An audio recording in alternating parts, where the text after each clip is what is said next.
প্রিয় দর্শক বন্ধুরা, এই মুহূর্তের জন্য প্রাথমিকে 2009-এর নিয়োগের ক্ষেত্রে কন্টেম মামলায় একটি বিরাট সুখবর অর্থাৎ সুসংবাদ কিন্তু উঠে আসলো।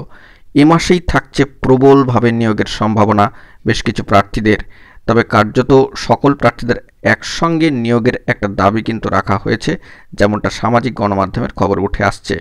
আজকে নর্থ 24 পরগনা প্রাথমিকের 2009-এর ক্ষেত্রে কন্টেম মামলার শুনানি কিন্তু হলো এবং পরবর্তী দিনক্ষণ চলে এসেছে 19শে ফেব্রুয়ারি অর্থাৎ নেক্সট হিয়ারিং ডেট। সেই দিক থেকে দাঁড়িয়ে আজকের 3 পাতার অর্ডার কপি কন্টেম মামলার ক্ষেত্রে ইতিমধ্যেই কিন্তু উঠে এসেছে।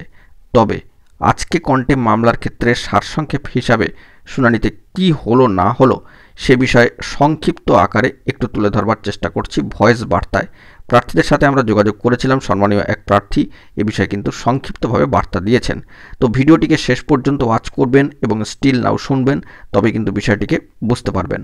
তো চলুন সেই ভয়েস বার্তাটি আমরা একটু জেনে নেওয়ার চেষ্টা করি। কন্টেম মামলার ক্ষেত্রে পিটিশনার ভিত্তিক যে জয় এলো আজকে। হ্যাঁ বলো। হ্যাঁ, কি খবর হলো আজকে? ওই তো গাড়ি দিয়ে আসলাম, হ্যাঁ? হাইকোর্ট থেকে উঠলাম, হাইকোর্ট থেকে আসলাম গো।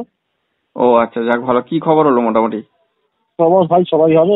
কোন সময় বললাম অনুমতি অ্যাপ্রুভাল লিস্ট দেখা যাচ্ছে বিচারপতিকে, তাহলে আমি অ্যাপ্রুভাল দিয়ে দিয়েছি।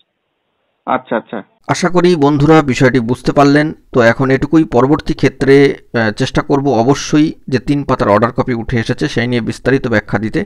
তো এখন এটুকুই, সকলে ভালো থাকবেন। চ্যানেলটিকে অতি অবশ্যই সাবস্ক্রাইব করে নিয়ে সঙ্গে থাকবেন জরুরি আপডেটগুলি পাওয়ার জন্য। ধন্যবাদ।